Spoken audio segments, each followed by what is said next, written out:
Oh, Holocaust Remembrance Day 2023, as we all stood quiet, as the country came to a halt, and we remembered 6 million, Jewish people, innocent Jewish people. Amongst those, 1.5 million children perished.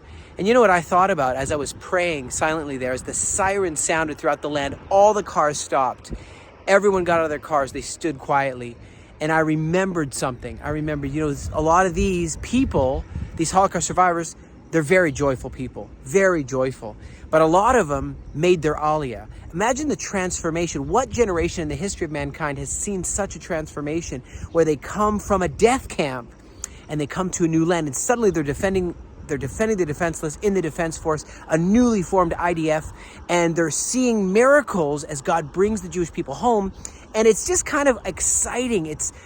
Their stories are amazing. Take some time and listen to some of their stories. I have had the privilege in the last 25 years or so living in Israel to hear many stories, and they ring in my ears. The violence, but then the hope at the end from sadness. And to be part of this, to be able to help them is just amazing. Check out some of their stories. I put my armor on, I saw you dead, unstoppable today.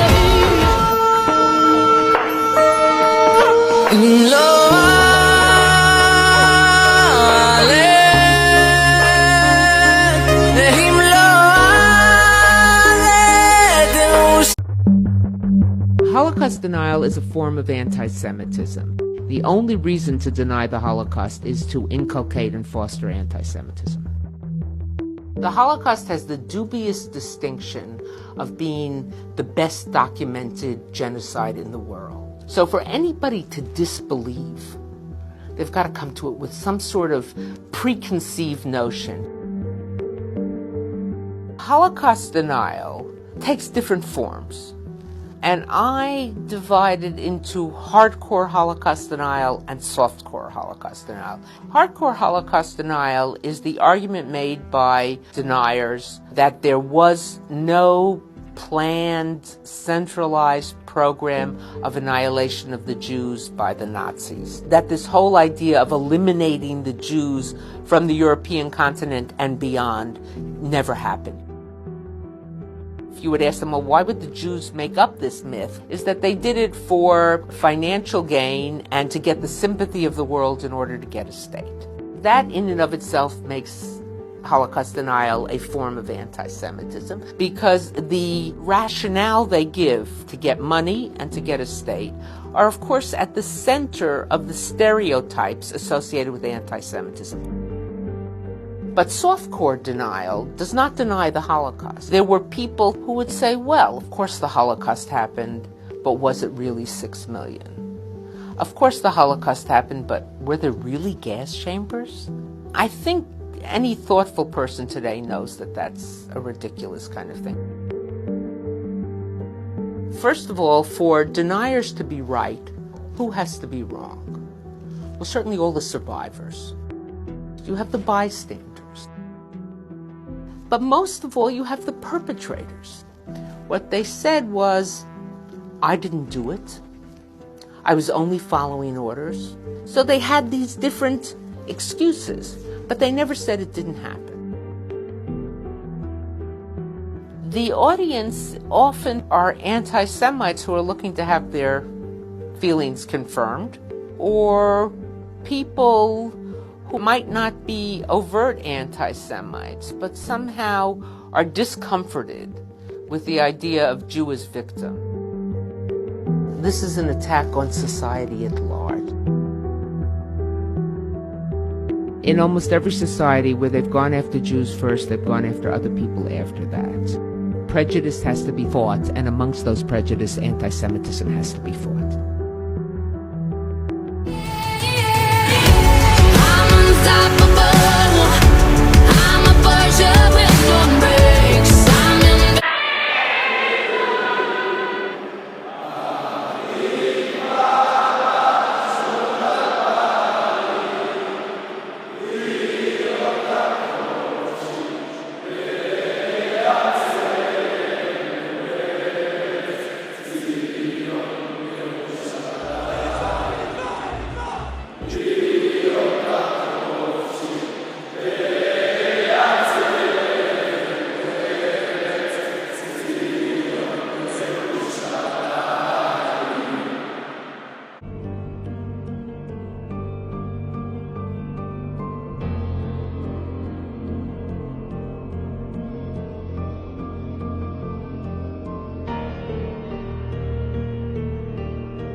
selected among the people, the small one who are unfit.